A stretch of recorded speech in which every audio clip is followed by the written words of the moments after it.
Bernard, c'est un coup dur cette décision ce matin? Il n'y a pas plus dur. Il n'y a pas plus dur. Franchement, j'avais l'espérance jusqu'au bout, hein, jusqu'au verdict. J'avais vraiment l'espérance. Et là, j'ai eu les larmes à l'œil parce que j'ai été très choqué. Hein, parce que d'abord, de la rapidité de la justice aujourd'hui, c'est bizarre.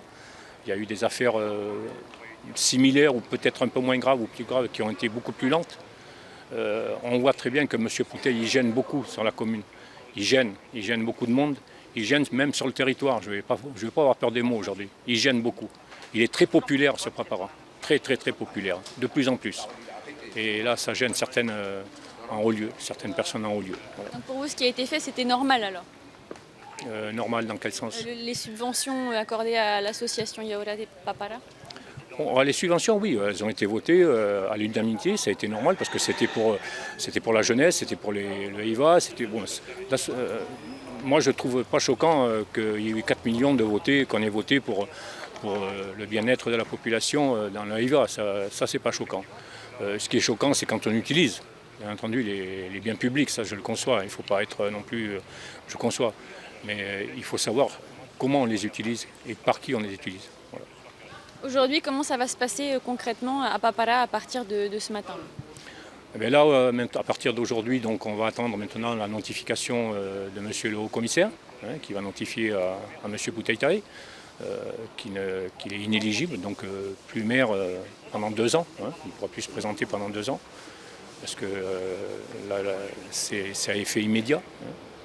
Donc à l'issue, là, on va commencer à se réunir, hein, on va voir ce qu'on peut faire pour le bien de la population, parce qu'il faut penser à la population, il ne faut pas penser qu'à nous. Il faut penser à la population. Même moi, même si je ne suis plus dans le conseil municipal, ce n'est pas trop grave pour moi. La population, je sais comment elle est maintenant, je sais comment ça fonctionne.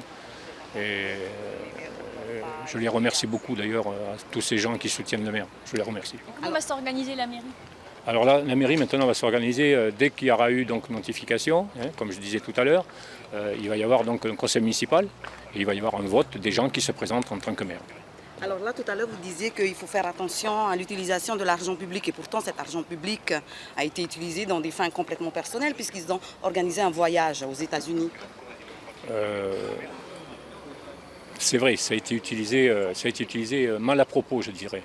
Je ne dirais pas à des fins personnelles. À des fins personnelles du trésorier, parce que le trésorier, lui, il sait ce qu'il fait. C'est lui qui tient l'argent. C'est exactement comme chez nous à la commune. Il y a un comptable, il y a un maire. Un maire, il veut beaucoup de choses. Et c'est au comptable à lui dire non, Tavana, on ne peut pas utiliser les biens. On ne peut pas. On n'a pas assez d'argent. On diffère. Donc qu'est-ce qui vous dérange alors dans la décision du tribunal aujourd'hui? Moi, ce qui me dérange, c'est qu'on n'a pas pris assez acte de ce qu'a fait le trésorier et le président. Même si le président, à un moment donné, a dit qu'il n'était plus trop président. Hein, voilà. Mais c'est quand même le trésorier là-dedans qui tient les sous, qui tient la bourse. C'est comme dans un ménage, il y a toujours quelqu'un qui tient la bourse, qui fait attention à ne pas trop dépenser. Mais le patron des patrons, c'est bien le Tavana. Hein? Oui, qui est Tavana, certes, excusez-moi, du lapsus, qui est Tavana, mais qui est en même temps que président d'honneur. Un pot de fleurs sur une table. C'est pas ce qu'on a entendu pendant les plaidoiries. Ah oui, mais ce qu'on entend, c'est normal. Le procureur, lui, il est dans son droit, il lit ce qu'il a à lire, il dit ce qu'il a à dire.